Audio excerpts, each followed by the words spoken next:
Ma'am आपने बात की थोड़ी देर पहले कि हमें यहाँ पर झाड़ू भी मारना पड़े तो मारे। हम अमूमन देखते हैं कि अ, यहाँ पर लोग अगर कोई छोटा सा काम करना पड़े तो वो नहीं करते, लेकिन बाहर जाके किसी भी तरह का काम उनको मिले तो वो खुशी खुशी कर लेते हैं। इसके पीछे क्या रवैया है? ये ऐसा बिहेवियर क्यों शो होता है? क्योंकि यहाँ पर हमारी जो ईस्टर्न माइंडसेट जिसको कहते हैं उसको कहते हैं पॉलीक्रॉनिक सोसाइटी। आपने शायद साइकोलॉजी में मोनोक्रॉनिक पॉलीक्रॉनिक पढ़ा हो। पॉलीक्रॉनिक सोसाइटीज में ये होता है कि उनको अपनी इज्जत बाहर से मिलती है, जिसकी वजह से अगर मैं कुछ उठा लूं तो वो सोचेगा क्या मेरे बारे में, मेरे लिए वो वैल्यू रखता है। बाहर के मुल्कों में मोनोक्रॉनिक सोसाइटीज होती हैं जो अपनी इज्जत के खुद ठेकेदार होते हैं, बाकी का कोई कहना नहीं होता। मैं जो पहनूं, मैं जो करूं, उससे दूसरे का क्या ताल्लुक। यहाँ तो मैं जो पहनूं, जो करूं, हर एक का ताल्लुक हो जाता है ना। तो वहां पर कोई नहीं माइंड करता कि अगर आप झाड़ू लगाएं या क्या करें, बल्कि इट्स नॉर्मल। हमारे मजहब ने हमें सिखाया कि नबी करीम सल्लल्लाहु अलैहि वसल्लम अपने जूते तक खुद सीखते थे। इसका क्या मतलब है कि कोई काम मामूली कितना हो आप खुद करें। तो कहने तक तो हम बहुत अच्छे हैं, जी जी, करने नहीं, क्योंकि इज्जत हमारी बस यहाँ से नाक जो है ना कट जाती है फौरन हमारी। और अल्लाह दिन में 5 दफा नीचे नाक रगड़वाता है, इसकी तो ये हैसियत है।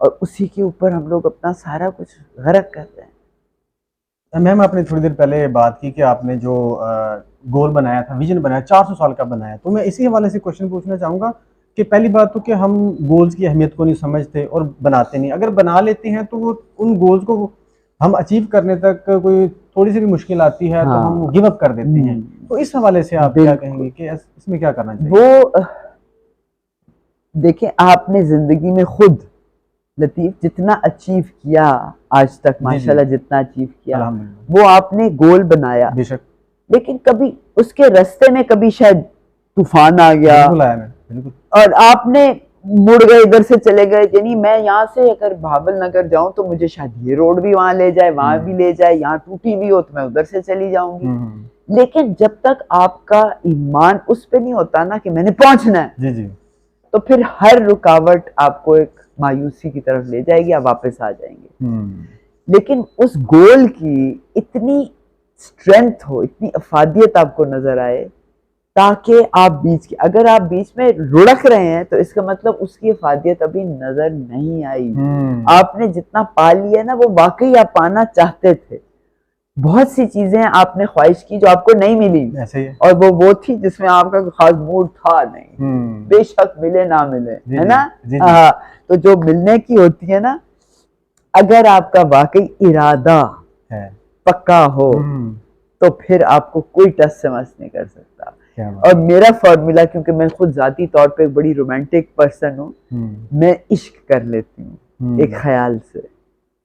नॉर्मली चीजों से किया जाता है, फिर हम पड़े होते हैं, हाँ ये तुमने तोड़ दिया, हाँ ये तेरे को स्क्रैच लग गया इस पे, ये सब यही रह जाएगा। एक ख्याल से इश्क कर लो। मैं उसको, मेरे एक उस्ताद हैं अब्बास हुसैन साहब, तो उन्होंने कहा था KZR, खपती हो जाओ, खपती हो जाओ, पागल हो जाओ, फिर जब्त करो। खप्त, जब्त और रब्त, KZR। तो जब्त करो, क्योंकि अगर खपती हो गए तो तबाही भी कर सकते हो, हाँ, नुकसान भी हो सकता है, अपने प्यार में नुकसान कर सकते हो। जब्त करो, पाइप में डालोगे उस एनर्जी को तो फिर किसी जगह पहुंचेगी। गाड़ी में आती है तो गाड़ी चलती है, चूल्हे में आती है तो रोटी पकती है। और फिर सिर्फ खप्त और जब्त करोगे तो मैं आ जाएगी। तो रब्त करो, राब्ता, नेटवर्क बनाओ, और मैंने कहाँ तक इसको फैलाना है। तो मेरे यूथ की यही फॉर्मूला है, KZR करो, इश्क कर लो। और जवानी में तो आइडियलिज्म का इश्क जी जी है। अब यहाँ पर वो माँ बाप वाली चीज आ जाती है। जी। वो पूछो सवाल। सवाल मेरा यह था मैम कि बच्चे की ग्रूमिंग में, पर्सनैलिटी डेवलपमेंट में पेरेंट्स का कितना रोल होता है और किस तरह से वो अदा करना चाहिए उनको रोल? साइकोलॉजी में आपने पढ़ा होगा कि नर्चर एंड नेचर, जी बिल्कुल, दोनों का रोल है। और ये सदियों से इनकी लड़ाई चल रही थी। कोई कहता था नर्चर ज्यादा है, अब सुलह हो गई है कि 50-50 होता है। तो परवरिश माँ बाप की डे 0 से नहीं, कूख में जब बच्चा होता है माँ की, उस वक्त से शुरू हो जाती है। अगर माँ अच्छे मूड में रहेगी तो उसके ऑक्सीटोसिन सेरोटोनिन से पॉजिटिव हार्मोन्स हैं, वो वूम में आके उस बच्चे को असर करती हैं। क्या बात। वो ज्यादा पुरुमीद बच्चा पैदा होता है, और अगर वो डिप्रेशन में रहेगी, नेगेटिविटी में रहेगी, तो बच्चा फिर स्ट्रेस में रहता है ज्यादातर, उसका टेम्परामेंट है। तो परवरिश तो माँ बाप की वहां से शुरू हो जाती है। फिर माँ बाप का आपस में मियाँ बीवी का रिश्ता, वो किस क्वालिटी का है, उससे जीरो से बच्चा सीखना शुरू कर देता है। अगर माँ बाप आपस में लड़ रहे होंगे तो बच्चे में भी परेशानी ज्यादा तेजी से ऊपर होगी। अगर उनमें हम आहंगी, ट्रस्ट, क्योंकि 0 to 2 years बच्चा ट्रस्ट सीखता है, अगर उसको नहीं नजर आता, महसूस होता, क्योंकि वो नियत का बना हुआ होता है, रूहानी होता है, वो महसूस करता है, वो समझता नहीं है, तो फिर वो जिंदगी भर के लिए शकी बन जाता है। जी जी सही।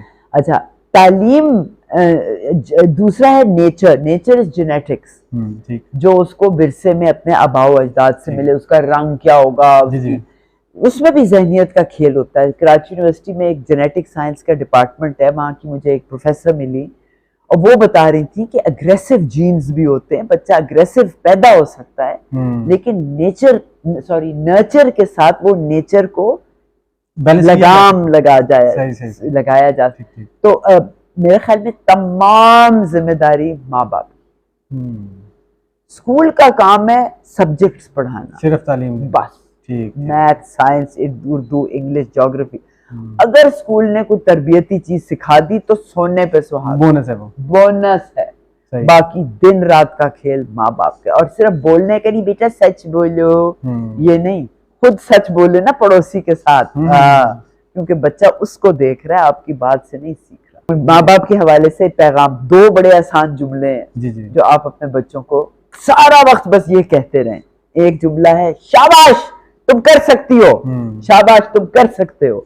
वो जो भी करने बैठे ना, उसके आपने सिर्फ इनकरेज, उसके अंदर ईमान जो अल्लाह ने डाला हुआ है, उसको डर से मत भरें, उसको यकीन से भरें। और दूसरा सवाल, 5 साल के बच्चे से आप शुरू हो जाएं ये पूछना, तुम्हारा क्या ख्याल है? आजकल पाकिस्तान के जो हालात हैं, बेटा तुम्हारा क्या ख्याल है? बेटी तुम्हारा क्या ख्याल है कि ये जो सामने हो रहा है ये क्यों हो रहा है? ये क्यों वाले सवाल पूछें, देखें क्या जवाब मिलते हैं। क्या बात। लेकिन आप पूछ ही नहीं रहे, बच्चा वही रिचुअल में पढ़ पढ़ के खत्म हो रहा है। नॉट ओनली हमारा बच्चा फिजिकली स्टंट हो रहा है, मेंटली भी स्टंट। अगली जो नस्लें पैदा हो रही है ना, मैं देहात में गई, वहां एक माँ ने 11 बच्चे पैदा किए। वो माँ का जिस्म खत्म हो चुका था, और जो बच्चा था ना, बीमार, कमजोर, छोटे साइज का। एक बच्चा उसका था, जिस्म इधर था, टांगे इस तरफ थी, टेढ़े फेड़े। अब वो माँ इतनी कमजोर है, वो क्या तरबियत करेगी? वो डांट वांट के बिस्तर पे लेटी लेटी सबको गालियां दे दे के, नाम भी नहीं याद, नंबर करके, नंगे बच्चे फिर रहे हैं, कांटे चुभ रहे हैं, गंद बालों में भरा हुआ है। अब ये क्या करेंगे हम इस कौम से? बस करें। फिर कहते हैं जी गैस नहीं है, बिजली नहीं है, पानी नहीं है।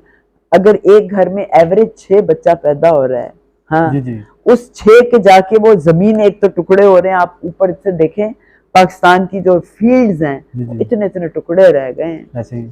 अब वो कितने और बनी, वो बटेंगे नहीं, वो फिर शहर आ जाते हैं नौकरी करने, फिर पीछे उनकी कुछ बर्बादी आती है, फिर यहाँ से पैसे लेते हैं। It's mess. हालांकि बड़े अजीम लोग पाकिस्तान में बड़े बड़े नेक काम कर रहे हैं, जैसे आपके SIUT हॉस्पिटल है, किडनी सेंटर है, सिटीजन्स फाउंडेशन है, LRBT है, फैंटास्टिक वर्क। लेकिन अगर आप इस तरह पैदा करते रहेंगे तो there's no hope। So तरबियत इज माँ बाप। मैम, मैंने अक्सर आपके इंटरव्यूज में और वीडियोस मैंने देखी हैं, तो उसमें आप सेल्फ एक्चुअलाइजेशन की बात करते हैं।